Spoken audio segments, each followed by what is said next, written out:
Good morning, सुप्रभात, केम छो, सलाम। उम्मीद है आप सब लोग बेहतर होंगे, अपना ध्यान रख रहे होंगे। आपको पता है आजकल एक वर्ड बड़ा फेमस है, वो है फोमो।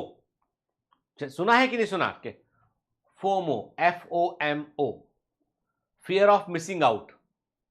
एक तरह का डर कि हम कहीं पीछे ना छूट जाएं। एक तरह का डर कि कहीं दूसरों को सब कुछ मिल जाए और हमको कुछ ना मिले। एक तरह का डर जहां पे हमको लगता है कि कुछ छूट रहा है, शायद कुछ हम कुछ गलती कर रहे हैं और हमें भी जो है दूसरों के समान कुछ करना चाहिए। ठीक है। और ये पूरी जनरेशन जो है, ये जो जो जनरेशन है अभी, यंगस्टर्स जो है वो सब के सब जो है वो एक ही फोर्स पर ड्रिवन हो रहे हैं, वो है फोमो, द फियर फैक्टर। मतलब फियर ऑफ मिसिंग आउट के अंदर फियर वर्ड शामिल है। डर जो है वो हमें ड्राइव करा रहा है चीजों को, कई चीजों को। जैसे मैं देखा हूं कि मेरा बेटा जो है वो, बड़ा बेटा, जनरली वो कोचिंग वोचिंग के बारे में कभी ज्यादा बात नहीं करता है। अभी स्कूल में था, 10th में है, तो उसने अपना लोकल में उसके जो टीचर हैं, जो जो स्कूल के जो बच्चे यहाँ जाया करते थे, वहाँ उसने ट्यूशन ज्वाइन किया उसने, कि स्कूल के टीचर भी पढ़ाते हैं वहाँ, स्कूल के बच्चे वहाँ जाते हैं, तो ग्रुप बना रहता है वो। तो GD सोमानी जो स्कूल है उसके अकॉर्डिंग पढ़ाते हैं कि भाई कैसा पढ़ाना है, तो वो उनके स्कूल के सिस्टम से वो पढ़ाते हैं। तो वो कोचिंग 9th-10th के लिए बहुत अच्छा है। लेकिन मेरे बच्चे ने जब मुझसे, बड़े बड़े बेटे ने मुझसे पूछा कि पापा, पापा, तो तुम्हें ये वर्ड से समझ में आया कि ऐसा एनिमल मूवी का इफेक्ट समझ में आ रहा है तटके? पापा, पापा, ठीक है, बहरा नहीं हूं मैं, सुन सकता हूं, ठीक है। ऐसा नहीं बोला मैंने। मैंने जो है वो, जब उसने बोला मुझसे कि पापा, मेरे सारे दोस्त जो है वो कोचिंग क्लासेस में ऑलरेडी एडमिशन ले चुके हैं, ले रहे हैं एडमिशन, इस बैच के अंदर, उस बैच के अंदर, है ना, इस कोचिंग में, मैं कहाँ पढ़ने जाऊंगा? तो मैंने कहा बेटा तुम हमारे पास पढ़ोगे। उसने बहुत शक की निगाह से देखा उसने, है ना। उसने देखा कि आपके पास पढ़ूंगा। तो मैंने कहा यार, पूरे देश के बच्चे पढ़ते हैं, बहुत सारे बच्चे यहाँ पढ़ते हैं, नीट में बहुत बच्चे निकलते हैं बेटा हमारे यहाँ से। हमने अपना प्रमोशन किया उसके सामने, तुम भी पढ़ लोगे, उसमें क्या दिक्कत है? नहीं मतलब अच्छा तो है ना। हमने कहा लो, कर लो बात। मतलब शुरुआत तो यही से होती है कि घर में ही, मतलब घर में आपके कौन है, इसका महत्व ही नहीं समझ पा रहे हैं। मैंने कहा कोई बात नहीं बेटा, तुम हमको पढ़ के देखना, अच्छा लगे तो ठीक है, तो जहां बोलोगे वहां चले जाना। कहां जाओगे तुम? तो दो चार नाम बताए उसने। तो मैंने कहा कि उनके बारे में तुमने क्या सुन रखा है बताओ। बोला बस नाम सुन रखा है। मैंने कहा नाम में कुछ चीज नहीं, बस कहते हैं कि बच्चे पढ़ने जाते हैं वहां पे। मैंने कहा अच्छा, मेरे नाम का क्या? बोला नहीं, आपका नाम तो है पर वो इंटरनेट पे है, ऐसे नाम नहीं सुना। तो मैंने कहा है तो भयंकर बेइज्जती है अपनी। तो मैंने बोला कि बेटा, तुमने पता किया कि वहां पे कौन टीचर पढ़ा रहे हैं? तुमने पता किया कि लास्ट टाइम उन्होंने सिलेबस कब पूरा किया? तुमने पता किया कि जो रिजल्ट वो दिखा रहे हैं वो कहाँ के कोटा के, किधर के रिजल्ट तुम्हें दिखा रहे हैं, वो के कहाँ के बच्चे बच्चे थे, मतलब कौन थे वो लोग, कौन टीचर पढ़ाएगा फिजिक्स, कौन क्या शेड्यूल? नहीं। तो मैंने कहा फिर इस आधी जानकारी पर क्या? बोला सब जा रहे हैं इसलिए हमने कहा हम भी जाएंगे। तो यहां पे मैंने उसको समझाया फिर कि बेटा ये फियर ऑफ मिसिंग आउट है, फोमो फैक्टर काम कर रहा है। तुमने कभी जानकारी जुटाई नहीं उसके बारे में कि कौन है, क्या है, कैसे है। मैं मना नहीं कर रहा, तुम्हें जहां जाना है तुम स्वतंत्र हो, तुमको जहां पढ़ना हो स्वतंत्र हो, लेकिन तुमको ये जानना होगा कि आप डर से ड्रिवन हैं या इंफॉर्मेशन से ड्रिवन है। बायोमेंटर्स एक ऐसा इंस्टीट्यूट है जहां पर इंफॉर्मेशन ड्रिवन है, यहां पे डर नहीं है। जैसे उसने बोला कि मेरा एक दोस्त है, उसको स्कॉलरशिप दी और वो फला बैच में चला गया वो। तो मैंने कहा इस बैच का, उसने कहा नहीं, उस बैच में जो है वो अच्छे बच्चों को पढ़ाते हैं वो। मैंने कहा नीचे वाले बैच में? बोला वो अच्छा नहीं पढ़ाते नीचे वाले बैच में, सबसे अच्छा पढ़ाते हैं सबसे अच्छे वाले बच्चों को अच्छे वाले बैच में। तो मैंने कहा ये तो गजब, गलत बात हुई बेटा। जो बच्चे एवरेज हैं उनको अच्छे टीचर मिलना चाहिए पढ़ाने के लिए, और अच्छे वाला बच्चा तो ऑलरेडी स्कॉलरशिप लेके बैठा 85% बैठ के, वो तो बच्चा पढ़ने में अच्छा है ही, गाइडेंस एवरेज टीचर भी गाइड करेगा, वो अच्छा कर लेगा वो। तुम्हें क्या लगता है? तो सच्चाई तो ये है कि हम सब कुछ, हम मार्केट ड्रिवन हो गए।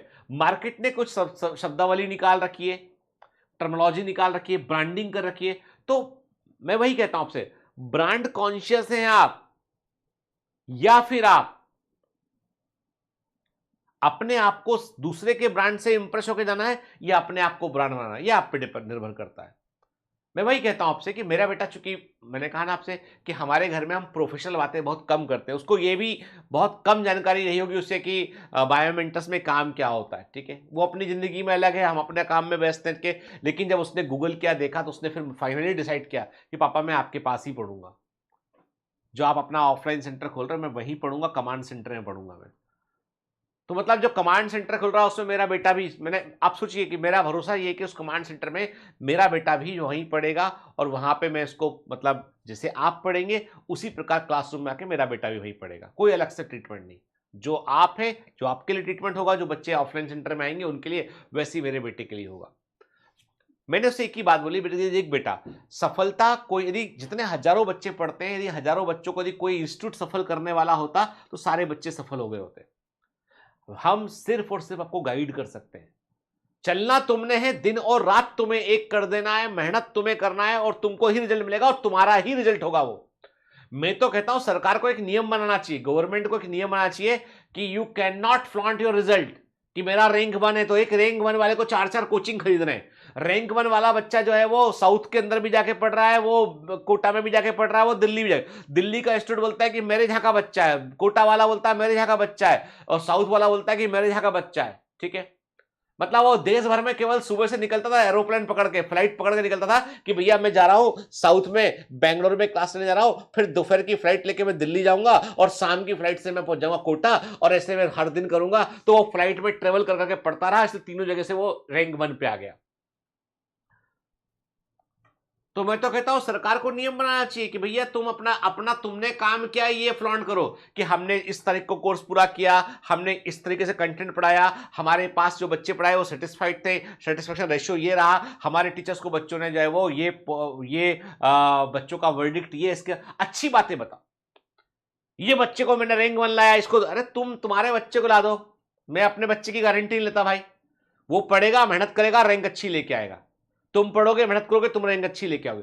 मैं तो खरी और सच्ची बात बोलता हूं, मुझे मार्केट से फर्क नहीं पड़ता। मैं तो आपसे जो बोल दूंगा सच बोलूंगा कि देखो बेटा, सफलता के लिए हमको सेल्फ डिसिप्लिन होना पड़ेगा, सेल्फ कॉन्शियस होना पड़ेगा कि हाँ हम क्यों कर रहे हैं, किस लिए कर रहे हैं, और कितना मेहनत कर सकते हैं, अपनी कैपेसिटी को समझना पड़ेगा। मैं ये नहीं बोलता कि कोई बच्चा 5 साल से तैयारी कर रहा है, उसका एवरेज एकदम लेवल उसका दी, मैंने इसको टेस्ट लिया, पूछा एवरेज जगह, मैं बोलूंगा, साफ साफ बोलूंगा मैं कि बेटा देखो कुछ और फील्ड चुन लो।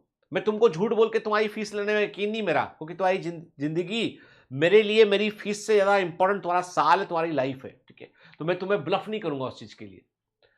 सरकार ने जो नए नए जो नियम बनाए वो इसी तरह से बनाए। कई कोचिंग वाले विरोध कर रहे हैं उनका, पर मैं तो उसका पूरा 100% सपोर्ट कर रहा हूं। मैं, सरकार जो बोल रही है बिल्कुल सही बोल रही है। आप झूठे रिजल्ट मत दीजिए, झूठे प्रॉमिस मत कीजिए, जो है ट्रांसपेरेंट साफ साफ बोलिए, और बच्चे को गाइड कीजिए कि भैया तुमसे मेडिकल तुमसे ना हो पाएगा तो तुमको क्या करना चाहिए। और मेडिकल वाले बच्चे को यदि पढ़ाया साल भर आपने, तो आपको बताना चाहिए बेटा और फॉर्म ये भर दो, और तुमको इंडियन करियर में भी ट्राई करना चाहिए। क्योंकि किसी बच्चे को आप झूठ बोल बोल के उसको आप जो है वो ब्लफ करके सिर्फ फीस के लिए आप उसका करियर सेक्रीफाइस नहीं कर सकते हैं। आप वैसे ही रोजगार की कमी है और उसमें बच्चे को जो है वो आप गलत दिशा में चलाए तो दिक्कत वाला काम है। मैं वही बोलूंगा बेटा कि आपको पहले देखो, और आप फियर ड्रिवन मत हो, आप सेल्फ मोटिवेटेड हो। आपके डर हमेशा नेगेटिव की ओर लेके आता है, डरो मत, डरना बंद करो। जब डरना बंद करोगे ना तो नए नए सॉल्यूशन मिलेंगे, क्या कर सकते हैं, ठीक है। डर जो होता है ना वो हमको कई बार गलत निर्णय लेने की तरफ ले आता है। तो फियर ऑफ मिसिंग आउट में मत पड़िए। अभी इतना समझिए आप बात को कि आपको अपने करियर के बारे में सोचना, और ये मैं आपसे सभी फील्ड पर ये बात लागू होती है, चाहे आप दुकान खोल रहे हो, चाहे नौकरी पे जा रहे हो। अब जॉब में भी लोग जाते हैं, उनको लगता है कि यार हमारे ऑफिस में हमसे डिस्क्रिमिनेशन हो रहा है, ऐसा हो रहा है, वो उस फियर के कारण ही अपने परफॉर्मेंस को सैक्रिफाइस कर लेते हो। नहीं, आप जो भी काम करते हैं उससे प्यार कीजिए और अपने ऑर्गेनाइजेशन से ईमानदारी से पेश आइए, ठीक है।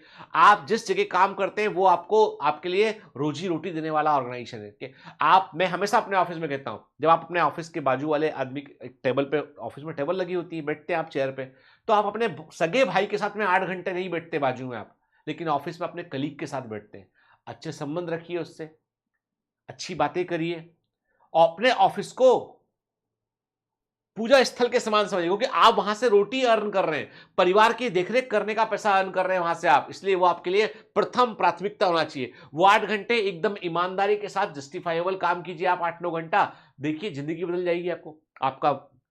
तो मैं वही कहता हूं, दुकानदार जब कभी मैं ना किसी शॉपकीपर को देखता हूं, सुबह से दुकान खुलता रात तक खुलता दुकान वो, तो मैं हमेशा सोचता हूं कि ये सुबह से रात तक बैठ के दुकान पे अपना काम कर रहा है, तो उसका डेडिकेशन कभी देखो आप। मैंने एक बार एक किराने की दुकान वाले किसी से मेरी बात हुई, मैं पूछा कि मैंने एक अजीब क्वेश्चन किया उसे कि आप लास्ट हॉलीडे कब गए थे। उसने थोड़ा सोचा, बोला शादी थी हमारे फूफा के जी के यहाँ पे उनके बेटे की, तो वहां मैं गया था 2 दिन के लिए, तब 2 दिन मेरी दुकान बंद रहती, बाकी मैं कभी छुट्टी नहीं आता क्योंकि दुकान मेरी खुली रहती है हमेशा। एक दिन जो मैंडेटरी बंद करना होता तब बंद करते, बाकी मेरी दुकान हमेशा खुली खुली सुबह से लेकर रात तक खोल के रखता हूँ। बच्चे हैं, ये है, घर परिवार है, सब कुछ उसके लिए। तो कोई भी चीज को करने के लिए आपको समर्पण की भावना होगी तो ही आपका दुकान चलेगा, तो ही आपकी जॉब अच्छी चलेगी, तो ही आप अच्छे नंबर से सिलेक्ट होंगे। आप समर्पण कीजिए, फियर से मत ड्रिवन होइए। ब्रांड जब कोई पूछता है ब्रांडिंग, तो मैं बोलता हूं ब्रांड होना चाहिए खुद का।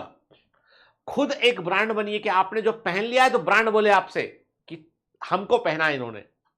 आपको ब्रांड पहन के बताना पड़े, कोई बात नहीं, मतलब कुछ मजा नहीं आएगा उसमें कि आप जो है बड़ा ब्रांड पहन ले और अब कि बड़े ब्रांड को देख के सोचो कि मैं अमीर आदमी हूं। नहीं, तुम अमीर आदमी हो, बनो, मेहनत करो, जो तुम पहन लोगे वो ब्रांड अमीर हो जाए, जिसको तुम पहन लोगे वो ब्रांड की वैल्यू बढ़ जाए, ऐसे आदमी बनो। मार्क जुकरबर्ग की टी शर्ट पे कोई ब्रांड नहीं लिखा होता है। अपन लोग तो क्या है, हम टाइप के लोग तो जो है वो चूंकि बाजार से लेके आते हैं, तो मैं कई बार सोचता हूं कि बड़ा बड़ा कैल्विन क्लेन टी शर्ट पे लिखा होता तो मैं सोचता हूं उसको कि ये इसका मैं होर्डिंग हूं क्या, मतलब कभी बड़ा बड़ा सा ब्रांड नेम लिखा था, मेरी टी शर्ट पे भी लिखा होता कई बार, तो बड़ा बड़ा ब्रांड नेम लिखा तो मैं सोचता हूं कि ये तो मेरे को होर्डिंग समझ रहा है, पीछे भी चिपका दिया, आगे भी चिपका दिया, मतलब मैं चलता फिरता होर्डिंग उसके लिए कि ये Calvin Klein, US Polo, Tommy Hilfiger, तमाम जो भी ब्रांड आते हैं, एरो, कि ये तो मेरे को समझ ये क्या है, कोई वीडियो चोरी ना करे इसके लिए ब्रांड लगा रखा है। नहीं तो लोग क्या वीडियो क्लिप करके कहीं भी डाल देते हैं। ठीक है, तो खैर, तो पॉइंट ये है कि ब्रांड खुद में बनिए, ठीक है, अपने आप में ब्रांड बनिए, फिर देखिए दुनिया आपके पीछे, आप आगे आगे, है ना, ऐसा व्यक्ति बनना है। तो पॉइंट इज दैट डर कर निर्णय नहीं लेना है, समझ कर निर्णय लेना है। All the best.